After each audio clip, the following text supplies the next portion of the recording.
Hello everyone, દ્રષ્ટિસ cooking ટૂરમાં આપ સૌનું સ્વાગત છે। આજે આપણે અખરોટનો હલવો બનાવીશું, તો ચાલો બનાવવાનું શરૂ કરીએ। તો સૌપ્રથમ આપણે 200 ગ્રામ અખરોટ લઈ લઈશું। અખરોટને મિક્સર જારમાં ઉમેરીને તેનો કરકરો પાવડર તૈયાર કરી લઈશું।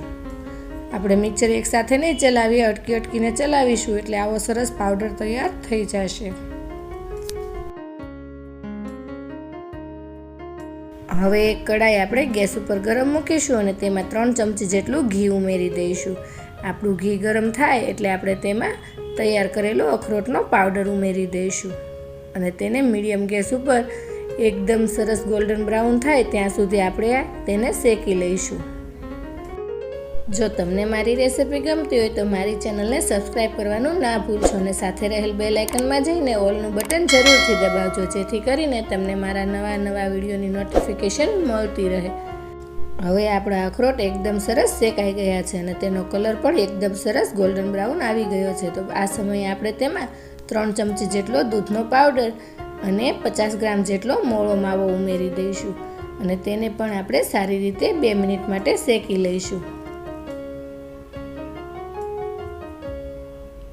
2 મિનિટ બાદ આપણો માવો એકદમ સરસ શેકાઈ ગયો છે અને હલવાનો કલર એકદમ સરસ આવી ગયો છે।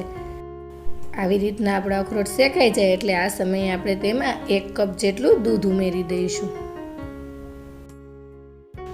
આ હલવો એકદમ ઝડપથી તૈયાર થઈ જાય છે અને ખાવામાં ખૂબ જ સ્વાદિષ્ટ લાગે છે અને લગ્ન પ્રસંગમાં તો ખાસ કરીને બનતો હોય છે।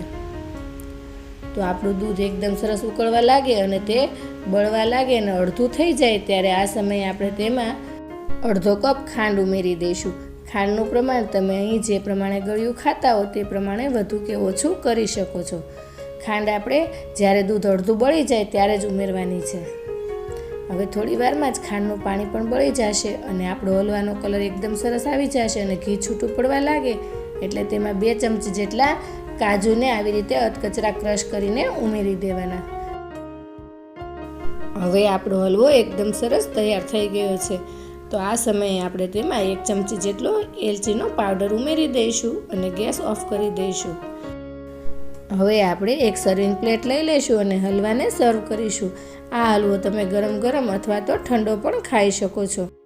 હલવાને આપણે પિસ્તાની કતરણથી ગાર્નિશિંગ કરીશું। તો તૈયાર છે આપણો અખરોટનો હલવો। તો તમે એકવાર જરૂરથી બનાવજો અને કોમેન્ટમાં જણાવજો કે તમને આ અખરોટના હલવાની રેસિપી કેવી લાગી અને આ સાથે મારી ચેનલને લાઈક, શેર અને સબસ્ક્રાઈબ કરજો। તો આવી જ નવી રેસિપીઓ સાથે આપણે ફરી મળતા રહીશું દ્રષ્ટિસ કુકિંગ ટૂરમાં।